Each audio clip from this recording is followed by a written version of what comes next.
అలాగే ఇప్పటిదాకా నేను చెప్పినట్టు 8 లక్షల కోట్ల రూపాయలు అప్పు చేశారు.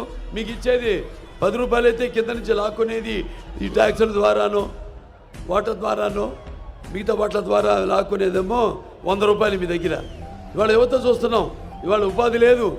ఇవాళ ఇన్ని కోట్ల లక్ష రూపాయలు అప్పు చేసినా కూడా ఇవాళ ఇక్కడ మన రాష్ట్రంలో ఎక్కడ పరిశ్రమలు లేవు. ఉన్న పరిశ్రమలు పోతున్నాయి.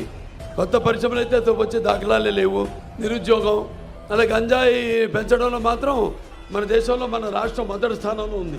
విద్యుత్ ఛార్జీలు అయితేనేమి, లేకపోతే ఆర్టీసీ ఛార్జీలు అయితేనేమి, కరెంటు ఛార్జీలు మొత్తం అన్నీ కూడా ఆకాశానికి అంటుకుంటున్నాయి.